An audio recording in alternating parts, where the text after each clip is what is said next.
this might be an interesting call. We have Objectively Dan on the line from our sister show, Truth Wanted. Dan, welcome to the show. Hey, everybody. How's it going? Going good. How are you doing, man? Glad to hear from you. Doing great. Good to hear from you guys, too. I had a question that was specifically for Tim, but, anybody can give an answer to this. A couple weeks back, I was recommended a book, and this book is called The Body Keeps Score by Bessel van der Kolk. And the synopsis of the book is, you're probably familiar with it, but for those who are listening, it's mostly a book about trauma, and it's a book specifically about the doctor who wrote the book worked with Vietnam War veterans and just people who were affected in trauma in different ways. And it really kind of deconstructed a lot of my ideas about trauma in particular. And I think it speaks to the way that we as a culture have talked about trauma, how we've historically understood trauma. And if I gained anything from that book, it was that, there's a lot we still don't know. And there's definitely a lot of bad ideas out there. So I was wondering if you could speak to, what do you think is trauma, and how do we recognize that in others? And if we do recognize that, if we do have signs of that, what, in your opinion, is the most appropriate way to address it? For example, if I think I know someone who is struggling with a traumatic event or has experienced trauma, is it appropriate to say, hey, I think you're, going through trauma right now, or this is a result of trauma? Or do I even point it out? Do I just say, well, maybe this is just a professional should handle this? Like, what do you think about that?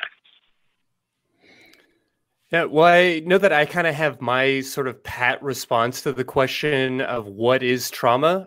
But Justin, I almost feel like I kind of want to hear yours so that I can replace it, because I'm actually very excited to see how you would describe that and bring that huge idea into something we can carry around. Trauma, when it comes to polyvagal theory and this more somatic psychology kind of stuff, trauma is not the thing you went through. It's the impact that the event had on your autonomic nervous system in particular, but on the body more general. And when we say the body keeps a score, what we're referring to is being stuck in a defensive state. So whether it be you survived something or you weren't given what was needed growing up, as far as like nurturance and connection and safety and whatnot, the body can get stuck in one of those defensive states. So flight, fight, or the shutdown state, or a freeze state, which is a mixed state. It's a separate topic, but the body can get stuck there. So the trauma is not the event that you went through. The trauma is what you're left with. So it's existing in a stuck defensive state. So if the three of us were in a car crash or a bus crash, the three of us would walk away from that bus crash with potentially very different reactions. I might be just fine. V might be just fine. Christy might not be just fine, right? So Christy might be stuck in like a more of an anxious flight energy, and that might last for months. Who knows? So to say that we were all traumatized because we went through the same event doesn't make sense. Trauma is the impact of the event, not the event itself. Some events are more likely to be traumatic, of course, but trauma is the impact of the event. Mm-hmm. Yeah, as far as whether or not to like identify or bring that to somebody's attention, right. I think it really just has to do with where they're at, what that relationship is like. I mean, imagine yourself walking up to your partner and being like, "Are you angry? It seems like you're angry right now. You're definitely angry, aren't you?" Like, depending on how you go about that, it's definitely going to play a little bit differently. I don't think that it is inherently a bad idea to gently suggest to somebody, hey, perhaps you're feeling a little bit triggered right now. Maybe what you're feeling is not really tied to what's happening in the moment. Maybe you're bringing in some baggage from the outside. I mean, it's not like that sitcom conceptualization of a sleepwalker where you have to like pretend it's not happening and not wake them up or anything silly like that. I think it's okay to bring these things to people's attention. But yeah, you want to do that incredibly gently and mindful of the fact that not only can that be sort of a difficult thing to have somebody point out in you, depending on the nature of the relationship and the dynamic and everything else, but also you're pointing it out probably at a moment where they're not super receptive to anybody else's opinion about their behavior. So, you know, tread very gently, but know that, yeah, it's a nice ideal to have, or a nice service to offer, if I can frame it in that way, assuming somebody's in a place to receive it. That is super delicate ground. And I think the way to approach that might not be, well, hey, this is what I'm seeing and you're doing this, but I love you. I'm really worried about you. When I'm around you, I notice that I feel more tense. Like, you know, I'm really worried about you because I feel it. And that might be a softer way to go about it, but it really comes from I love you. And I'm super worried about kind of where you're at. And they might say, what do you mean? And that's your entrance to say, okay, well, this is what I'm seeing. I'm noticing you're tense all the time. You're yelling, or those obvious behavioral kind of things that they can say, okay, yeah, maybe you're right. Maybe you're onto something there. But if it comes from love and from a personal concern, that might be easier to digest than just, this is what you're doing. Don't do that. Yeah. Yeah, that makes a lot of sense. I think one thing I found in looking into this was just the wide variety of ways that we can experience sort of the impact of trauma, as you put it, right? And kind of relating it to my own life experiences in ways that I didn't really put the dots together, you know, until later. So as an example, I was in a car accident a couple of years ago, and for about a month after that car accident, I not only felt anxious while being in a car, but I would literally have nightmares of getting into other car accidents.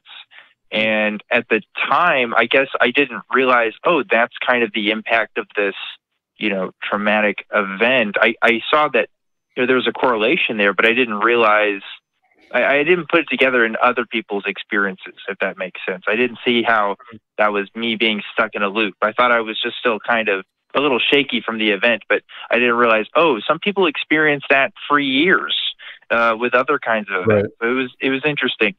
Yeah. Yeah, and it can happen in the strangest and most difficult to decipher ways. I love to tell the story of being in high school and being in a grocery store and smelling like some fresh lavender, and all of a sudden my neck broke out in hives. And it took an incredible amount of like thought and introspection and processing to flash back to years earlier when I was learning how to shave, not with like proper Barberol or anything else, but with lavender soap. And I recognized that there was this bizarre association that I had made so many years back. And, you know, thankfully that was a very easy association for me to break. But trauma can strike us in the most confusing ways. And it might be, okay, I was in a car accident. I'm a little anxious around cars. It could be something much more confusing and difficult to like run to ground and identify. Yeah, that's true too. I'll go ahead. When we're stuck in large part, we're very much stuck in that moment of time. Does that make sense? So we're very much stuck, especially if it was what we call an acute trauma, where it was like maybe a one-time thing that was extremely intense and probably had more of the flavor of potential death, or like I survived something. So even well after the event, our biology literally gets stuck in this defensive state unless the person is capable of allowing that energy discharge to happen. And that's a much bigger talk.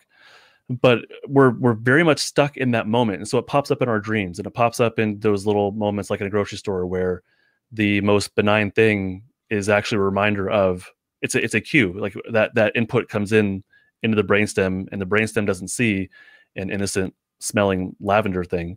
The brainstem is like, this, I associate this with the potential for my death. You know, so it's very much stuck in that moment in time, especially with certain cues that are reminiscent of that certain moment in time. Yeah, it's so interesting because when I was younger, I used to be one of those people. Of course, you know, it was kind of more of a meme at the time to say like, oh, you know, are you triggered? You know, like, oh, everybody's triggered about things, right? That was kind of, kind of the thing that was popular to say and popular to make fun of. But now, as an older, adult, I guess, I see like, oh, not only were people probably being really honest about those kinds of experiences, but also like, yeah, they can still experience the intensity in what I might consider to be a mundane event, but for them could be a life-altering experience. And I'm really glad I'm sensitive to that now. And I think more people are sensitive to that now. But there's definitely, like I alluded to earlier, I think there's a lot of change in our culture that needs to happen so that other people can recognize and be sensitive to other people's experiences as well. But that's all I had to say about that. Thank you guys for taking my call. Hey, I appreciate you raising all of those issues and giving us that framework for it. So yeah, always welcome. Thanks for calling.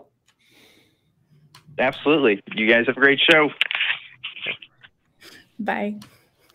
Yay, I always love hearing from other show hosts calling in, supporting us. That's awesome. Hey, tells me we're doing something right.